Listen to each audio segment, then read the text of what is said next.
Assalamualaikum warahmatullahi wabarakatuh. Waalaikumsalam warahmatullahi wabarakatuh. Alhamdulillahirabbil alamin wassalatu wassalamu ala asyrofil mursalin sayyidina Maulana Muhammadin wa ala alihi wa sahbihi ajmain amma ba'du. Ingkang sangat kula hormati niki wonten Habib Nabil, semua keluarga besar Habib Muntir, semua min usulihi wa furuhi sedanten ingkang kula hormati. Ingkang terhormat Habib Ahmad Bahar, Habib Ja'far Al-Attas, niki wonten Profesor Nazaruddin, wonten Pak Muzani, wonten Mas Nusron sedanten ingkang kula hormati. Yang spesial, saya ini punya dua permintaan. Satu, jangan diundang lagi. Dua, saya minta maaf kalau yang ingin ngundang, mohon nggak usah diteruskan. Saya akan cerita yang ilmiah. Saya terima kasih tadi sama Habib Abdullah bin Ja'far sama Ustadz Hasan Saifur Rijal. Begini, kenapa saya banyak dikutip para narasumber? Karena saya ini jenis kiai yang otoritatif. Jadi saya ini karena nggak menteri, sehingga kalau belajar itu serius sekali. Ini alhamdulillah ini ada Pak Muzani, orang yang bisa ngelantik seseorang jadi presiden. Masih punya utang satu, bisa nggak ngelantik kita jadi ahli surga? Begini kalau cerita ilmiah, nanti saya baca hadisnya. Ada kelebihan kita jadi manusia itu justru karena ketidaktahuan kita. Kita tentu hingga detik ini tidak melihat surga langsung, tidak melihat neraka langsung, apalagi melihat Allah Subhanahu wa ta'ala. Tapi selalu ada teori, dan ini dibenarkan oleh semua ulama karena ini nas itu mansuh. Geniku di antara kelebihan Rasulullah SAW adalah diutus kafatan linnas, untuk semua orang. Sehingga ada orang ditanya, dengan apa kamu tahu kalau Tuhan itu satu? Orang ini dengan enteng menjawab, innal isnaini, angka 2, 3, 4 dan seterusnya. Nisbatu dzalika ilal wahid nisbatul far'i ilal asli. Jadi segampang itu nerangkan ayat qul huwallahu ahad. Allah itu satu. Karena angka itu 2, 3 sampai 1 miliar 1 triliun. Nisbatu dzalika ilal wahid nisbatul far'i ilal asli. Semua itu asal usulnya satu. Begitu juga sebegitu gampangnya Syekh Nawawi Al-Bantani menerangkan kenapa bismillah itu dimulai ba. Huruf hijaiyah kan alif, tapi kalau bismillah dimulai dari satu ba. Ba itu ada titik satu. Anda gambar kambing, gambar apa saja, gambar Anda entah baik entah jelek, itu tetap dimulai satu titik. Nah, satu titik ini disebut nuqtatil wujud, asal usul wujud. Sebab itu kitab I'anatul Thalibin, tadi Habib Nabil cerita sanad-sanadnya Mbah Mun. Sebetulnya kalau boleh angkuh, yang berhak cerita itu saya, karena kitabnya milik saya. Tapi beliau tak kasih terus cerita, ya alhamdulillah. Ada penyambungnya. Nanti tak kasih lagi beliau. Ya memang yang paling berat beliau karena turunannya itu. Tapi kitabnya dari saya, jadi ya satu-satu. Kitab I'anatul Thalibin itu dikarang oleh ulama top, namanya Said Abi Bakar Syato. Beliau punya murid yang sangat terkenal di Indonesia, namanya Syekh Mahfud At-Turmusi. Syekh Mahfud ini punya murid, diantaranya yang paling terkenal tentu Mbah Hashim sama Mbah Ahmad Dahlan, pendiri Muhammadiyah. Jadi kemudian kitab I'anah ini populer sekali untuk menerangkan fikih-fikih di Indonesia. Termasuk cerita bahwa wujubul jihad itu wujubul wasail lal maqasid. Jadi jihad itu wajib, itu wujubul wasail lal maqasid. Sama cari di syarah. Sekiranya dakwah itu bisa tidak dengan jihad, dengan pengajian kayak Majelis Rasulullah, kayak Majelis Nurul Mustafa, kayak kiai-kiai kampung, itu sudah cukup karena sudah isolul maksud, orang sudah menjadi kenal Allah Subhanahu wa ta'ala. Sebab itu ketika Sayyidina Ali diutus di beberapa peristiwa termasuk di Khaybar, Sayyidina Ali didhawuhi la ayyahdiyawu bika rajulan wahidan khairan laka min humrin na'am. Ada satu saja yang Islam karena kamu itu lebih baik daripada kemenangan. Nah, kemudian ini supaya otoritatif menghormati masjid ini, Masjid Istiqlal, masjid yang luar biasa bersejarah. Saya baca keterbatasan kita, tapi ini menjadi kelebihan. Ini hadis di Shahihul Bukhari. Nanti sebagian materinya saya tinggal supaya ini tadi otoritatif tadi, supaya semuanya pakai sanad. Ini hadis dari Shahihul Bukhari, sehingga Anda tidak perlu tanya ini sahih apa enggak, karena ini di Shahihul Bukhari ikutnya nomor hadisnya itu 6408. Monggo kalau mau dihafal. Biasanya jenengan kan hanya hafal Arba'in Nawawiyah. Ini hadis ini nomor 6408. Ada keterbatasan yang akhirnya menjadi kelebihan kita, yaitu kita tidak tahu Allah Subhanahu wa taala. Suatu saat para malaikat ditanya, apakah mereka yang membaca tasbih di sini, misalnya di Istiqlal ini, ngerti saya? Kata Allah. Kata malaikat, tidak tahu. Fayaqulu hal ra'auni. Qal fayaqulu la wallah ma ra'auka. Qal fayaqulu kaifa la ra'auni. Yaquluna la ra'auka kanu asyadda laka ibadatan wa asyadda laka tamjidan wa aktsara laka tasbihan. Andaikan manusia itu ngerti engkau ya Allah, maka tasbih mereka ini akan lebih dari kita. Saya beri contoh, ini terutama untuk dzurriyyah Rasulullah SAW. Nabi itu manusia, bashar, tapi lakal bashar. Nabi ketika muji Allah Subhanahu wa taala ini supaya kalau sholat jenengan hayati. Misalnya pertama muji begini. Lakal hamdu mil'us samawati wa mil'ul ardi. Kebanyakan ke Jawa memang baca pakai rofaknya mil'u. Tapi di beberapa sanad dibaca mil'a, itu urusan i'rab lah. Engkau itu saya puji seluas langit dan bumi, seluas langit dan bumi. Seluas langit dan bumi itu enggak keren. Karena langit ini tetap mahsurah, as-samawat ini apapun luasnya langit itu tetap terbatas. Bumi apapun luasnya juga terbatas. Apa yang diteruskan oleh Rasulullah SAW? Wa mil'u ma syi'ta min syai'im ba'du. Dan pujian saya ini ya Allah sesuai kehendakmu, sejumlah kehendakmu. Karena ini yang tidak terbatas. Begitu juga ketika Nabi dengan keterbatasan sebagai manusia, bukan sebagai Habibullah. Atas nama manusia, Nabi itu punya dua sisi. Kadang sebagai bashar, kadang sebagai Habibullah. Dan sama-sama penting untuk mengawal Islam ini. Saya ulang lagi, sama-sama penting untuk mengawal Islam ini. Ketika Nabi sebagai bashar ngendikan begini, la nuhsi Allahumma lakal hamdu hamda yuwafi ni'amaka, misalnya pakai mukhatab, wa yukafi umazidak. Saya memuji engkau ya Allah dengan pujian yang sesuai jumlah nikmatmu. Wa yukafi umazidak, dan bisa berserasian dengan tambahan-tambahan nikmatmu. Tapi apapun luasnya nikmat itu terbatas. Sehingga Nabi nambahi, la ukhsi thana'an alaika anta kama atneta ala nafsik. Saya muji ini tidak terhitung, sama sejumlah pujian yang engkau lakukan. La ukhsi atau la nukhsi thana'an alaika anta kama atneta ala nafsik. Sehingga ini kreasi-kreasi Bani Adam yang malaikat itu tidak bisa. Saya ulang lagi, ini kreasi-kreasi Bani Adam yang bakat malaikat itu tidak bisa. Ini saya baca di kitab Fathul Bari, ini sarahnya kitab Bukhari. Kata Imam, ini saya ulang lagi, ini kata Imam Ibnu Hajar al-Asqalani, pensarah terbaik Bukhari. Jadi Shahihul Bukhari itu punya sarah paling terkenal namanya Fathul Bari. Itu gurunya Syekh Zakaria Al-Ansari. Syekh Zakaria itu dikenal sebagai Syekhul Islam. Itu berkahnya punya guru alim banget, kereng. Ibnu Hajar al-Asqalani itu kereng itu keras. Kalau muridnya tidak bisa itu keras sekali, tapi urusan ngaji saja. Terus punya murid itu pinter sekali, namanya Ibnu Hajar al-Haytami. Jadi beliau kalau mau ngaji ya susah, karena gurunya itu alim, nyuruh baca. Kalau mau ngajar ya susah, muridnya itu alim, takut salah. Jadi akhirnya pinter. Orang punya murid alim alama itu kan bingung. Makanya saya tidak suka kalau Profesor Nazar ngaji saya, nanti ngoreksi repot. Sudah gitu Islamnya beliau formal karena Menteri Agama, saya non formal. Lama-lama Islamnya beliau legal, saya ilegal. Kan jadi repot nanti. Makanya tadi tak bully, tak cocokkan. Kalau jenengan Menteri Agama sampai akhirat berarti top.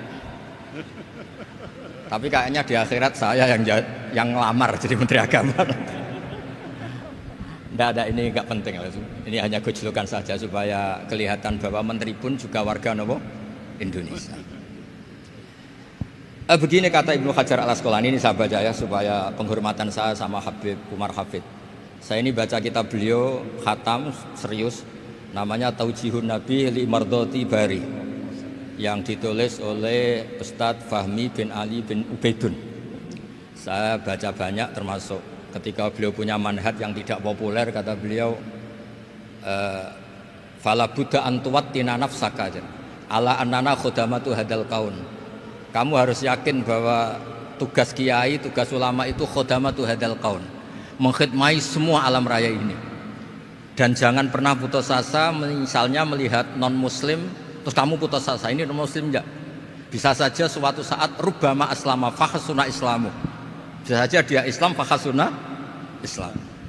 Nah, ini wirasah nabawiyah, karena dulu Nabi ketika dari kampung Abdi Yalil dan disakiti, malaikat Jibal itu usul supaya kampung itu dihabisi, kata Nabi apa? La bal arju ayukhrijawah min aslabihim ma ya'budu wa la yusyriku bihi syai'an. Bisa saja bapaknya masih kafir, anaknya Islam, cucu-cucunya napa?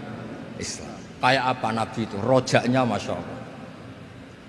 Nah kemudian ini kembali ke tasbih tadi. Kata Ibnu Hajar Al Asqalani, yukhadu min hadal hadis anna dzikral hasil min bani Adam a'la wa asyrafu min adzikri al hasil min al malaikah li husuli dzikril adamin ma akasratis syawaghil wa wujudis sawarif wa sudurihi fi alamil ghaibi bi khilafil malaikati fi dzalika kullih. Jadi kita ini enggak melihat Allah langsung, enggak melihat surga langsung, enggak melihat neraka langsung. Tapi cara kita zikir, wis nek wis di neraka yo nangis tenan. Padahal yo ora mesti mlebu neraka, lha nangis tenanan. Kayak apa iman kita? Nah, iman seperti ini sesuai kriteria awal sing dikersana Allah, alladzina yu'minuna bil ghaib. Maka andekan saya ini kok dikasih mukasyafah sama Allah untuk melihat surga, saya milih enggak melihat supaya ngikuti yang tetap ghaib. Nanti kalau saya melihat langsung kemudian iman, kata Allah, akeh tunggali aku iman mau melihat itu. Jadi kadang-kadang keterbatasan kita ini penting. Makanya masyhur Nabi pernah ngendikan tuba liman ro'ani wa amanabi, tapi wa tuba liman lam yaroni wa amanabi. Kalau orang melihat saya kemudian iman itu biasa. Ini orang zaman akhir tidak melihat saya tapi iman. Kadang-kadang itu enggak lewat Habib yang ganteng itu enggak, lewat Mudin. Wis Mudin di kampung rapati di dhuwit, ngono iku mulang tauhid ya mandi. Islam itu digawa Habib ya mandi, digawa menteri ya mandi, digawa Mudin nggih mandi. Karena Islam itu kafatal, napa kafatal. Nah yang enggak dipunyai malaikat adalah tadi seperti cerita saya tentang Imam Amudi. Segampang itu. Makanya di tradisi pondoknya Mbah Maimun itu ada tradisi qaddimid dirayah ala riwayah. Logika riwayat itu penting karena itu menjadi nyaman. Ya kayak tadi, Allah itu satu. Ketika kita berpikir angka 2, 3 sampai sekian miliar, sekian triliun, nisbatu dzalika ilal wahid, nisbatul far'i ilal asli. Semua itu dibanding angka 1 adalah cabang. Gambar kayak apa ruwetnya, dinisbatkan asal usulnya mesti satu nuktoh, yaitu satu titik. Nah satu titik ini kata pengarang I'anatul Thalibin, bi kana makana wa bi yakunu mayakun. Nah kemudian terakhir ini enggak boleh lama-lama. Kalau lama-lama nanti sampean pinternya nyanyi saya, jadi itu sudah. Tapi enggak apa-apa lah. Saya ini termasuk kiai yang sudah diundang. Ini termasuk Pak MPR, enggak boleh ngundang saya. Pak Nusron apalagi enggak boleh. Itu kalau di kampung sama saya hormat, kalau di sini kok kayak menteri gitu. Menteri betul tapi. Lah gurunya dia itu teman saya gitu. Jadi tanya ini kalau enggak percaya. Makanya kalau sama saya beliau cium tangan, saya sebetulnya ya enggak siap dicium tangan menteri itu enggak siap. Apalagi dihormati Pak Nazar enggak siap, nanti dikira minta haji malah repot. repot. Saya ini tadi bisik-bisik itu urusan ilmu tasawuf, enggak ada urusannya dengan haji nah. Cocokan. Kenapa beliau suka ilmu tasawuf? Saya kan sering lihat beliau ceramah di TV. Katanya obat Gus obat. Orang kalau belajar tasawuf kan kepenak itu. Kayak wis ahli swarga kan kepenak di tasawuf itu kan memang. Sekarang saya cerita tentang ini karena bidang yang saya tekuni. Ada kitab tentang Ulumul Quran, namanya Al-Mufradat fi Gharibil Quran, dikarang oleh Ar-Raghib Al-Asfihani.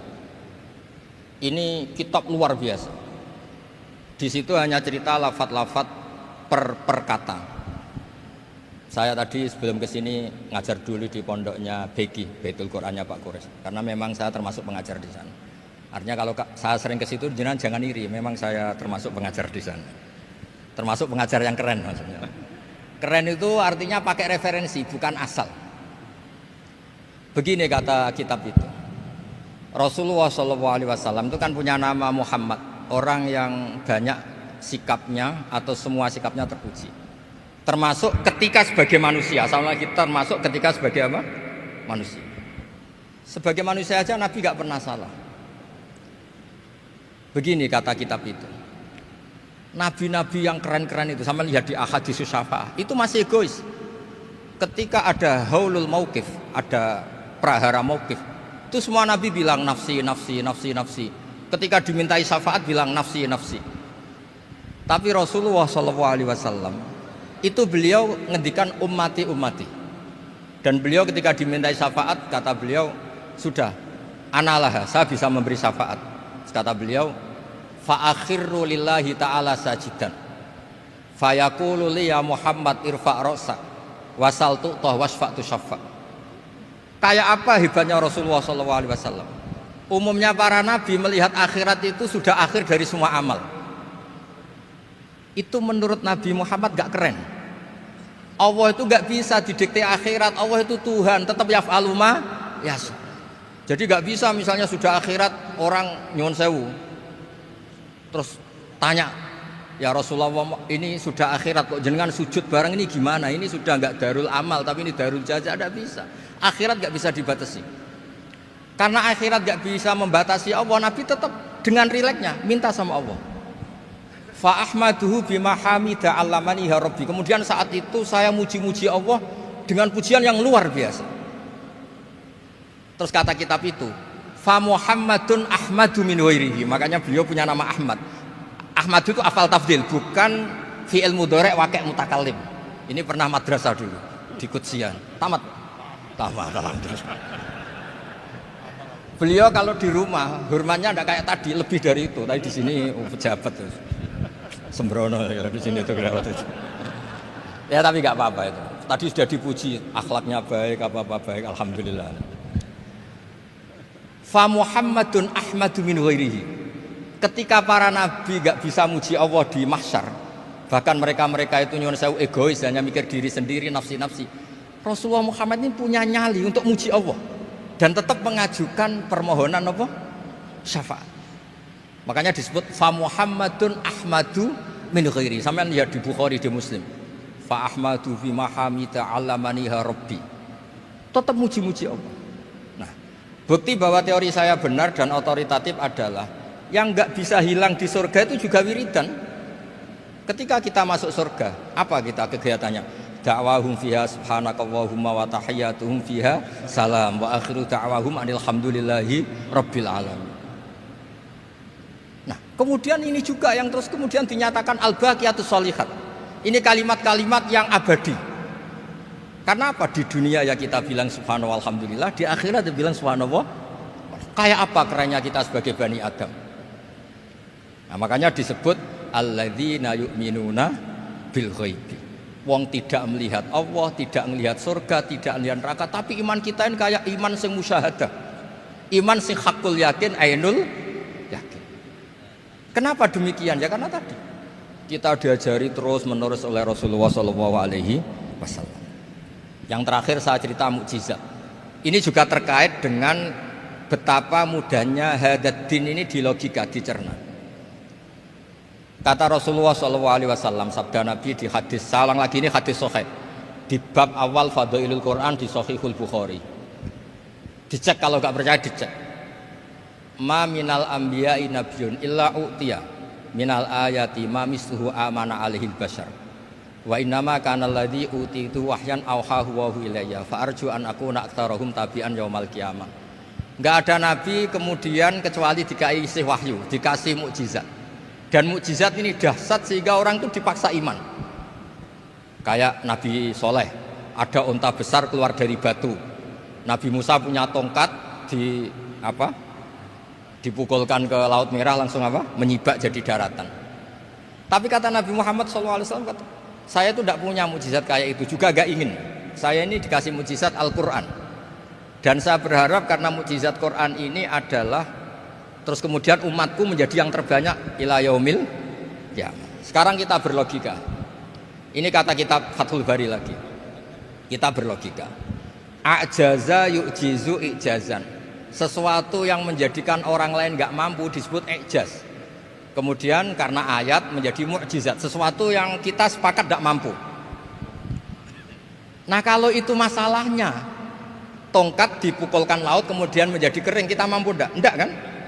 Tapi pertanyaannya, Anda bikin nyamuk mampu enggak? Enggak kan? Anda bikin sapi, bikin unta mampu enggak? Enggak kan? Makanya Nabi Muhammad SAW cukup, sudahlah kamu itu manusia, bahkan sekedar menciptakan lalat itu enggak bisa. Inna Allaha la yastahi ayyadriba masalam ma'ba'udatan fama fawqaha. Kemudian mukjizat ini sama Nabi dicontohkan hal-hal yang keseharian kita. Wa min ayatihil lailu wan naharu wasyamsu wal qamar. Sekarang peristiwa laut dibelah Nabi Musa dengan matahari yang enggak pernah turun mesin, itu keren mana coba? Keren matahari yang enggak pernah turun. Terus kata Ibnu Hajar Al-Asqalani, li'annal mu'jizat al-madiyah kanat khisyatan tusyahadu bil absor kana qati soleh wa asa Musa wa mu'jizatul Qur'an tusyahadu bil basiro fakana man yattabi'uhu atau yatba'uhu li ajliha aksar fa innal ladhi yusyahadu bil absor yang qaridu bingkiradi musyahidihi wal ladhi yusyahadu bil basiro bakin. Ya saya ulang lagi, bakin. Ya, bagian terus disaksikan orang sing ja'a badal awali mustamirran. Begini logikanya. Mukjizat kayak nakoti soleh atau Asa Musa yang terkenal. Saya andaikan jadi umatnya Nabi Musa terus dikasih tongkat itu, terus bisa apa coba? Ketika kita punya utang disuruh nyaur ya nggak bisa dipakai jaminan kan. Sudah gitu orang tanya ini asli apa enggak? Kalau asli buktikan, kan ya repot. Tapi kalau kita jadi umatnya Rasulullah SAW ditunggoni Quran, punya banyak masalah resepnya sabar. Kalau nggak bisa sabar ya nyari kiai-kiai tukang ijazah anak menodongannya mandi. Karena orang mensifati Allah itu macam-macam. Makanya saya pastikan nggak ada agama yang mengajarkan rasional kayak agama apa? Islam. Makanya liqaumi yaqilun liqaumi yatafakkarun. Coba misalnya nyamuk. Kamu bikin nyamuk tidak bisa kan? Nyamuk punya organ tubuh kecil, organ tubuhnya punya urat. Kamu mikirnya kayak apa? Sekedar bikin patungnya saja tidak bisa, apalagi bikin nyamuk. Jadi untuk mengakui kudrohnya Allah yang tidak terbatas dan kita lemah, itu tidak usah nunggu peristiwa kayak terbelahnya laut. Cukup wa ma min dabatin fil ardi wala ta'iriyatiru bijanahihi illa umamun amsalukum inna fi khalqis samawati wal ardi waqtilafil laili wan nahar seterusnya la ayatil liqaumi yaqil. Nah gara-gara pola yang diajarkan Nabi itu ila yaumil qiyamah orang tetap Islam karena nyaman dengan kepastian mukjizat ini baqiyah ila yaumil qiyamah. Itu kayak apa baiknya Nabi. Makanya saya suka tadi burda yang dibaca. Ada ulama kayak Muhammad bin Said Al-Busiri yang ngarang burda. Itu kalau berpikir itu sederhana. Ngeten lho Gusti, malah nerangno pangeran. Lama da'awa da'ina li ta'ati bi akramir rusli kuna akramal umami. Ngeten lho Gusti, karena Rasul Muhammad itu terbaik, ya logikanya umatnya juga terbaik. Jadi lama da'awa da'ina li ta'atihi bi akramir rusli mesti kuna akramal umami. Jadi burda ini saking manjanya sama Allah sampai bilang gini. Wala yadhiqa Rasulullah jahuka bi idzal karimu tajalla bismimun takimi. Ya Allah, engkau telah menamai Nabi engkau itu Raufur Rahim, yang penuh kasih sayang, yang sohibus syafa'ah. Maka ketika engkau ingin nyiksa kami dengan alasan engkau ini al-muntakim, dat yang bisa nyiksa orang maksiat, jenengan harus ingat ya Allah bahwa Nabi kita itu Nabi yang engkau gelari Raufur Rahim.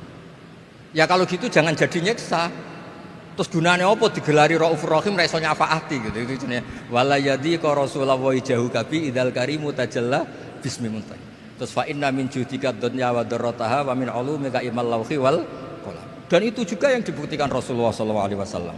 Sampai beliau ngendikan likulli nabiyyin da'watun mustajabah wa akhtabi da'wati syafaatan ummati yaumal qiyamah. Semua nabi itu punya doa yang mustajab dan semuanya sudah dipakai di dunia. Tapi saya menyimpan jatah itu supaya saya tetap punya hak syafaat fi yaumil qiyamah. Terus ini bukti-bukti bahwa ilmu yang selama ini diajarkan para habaib, para kiai itu otoritatif. Saya hanya bantu jenengan memastikan kalau hadis itu sahih dimaknai oleh ulama-ulama yang kredibel. Ya, perjanjian terakhir tadi. Saya ini termasuk kiai yang sergap tanya Mas Nusron, Pak Muzani juga pernah ke rumah saya. Meja saya itu isinya ya kitab. Habib Nabil pernah ke kamar isinya kitab. Jadi kalau jenengan ngundang saya itu berhadap-hadapan sama hukumnya Allah, yaitu ganggu orang belajar gitu aja. Mohon ngoten mawon. Assalamualaikum warahmatullahi wabarakatuh.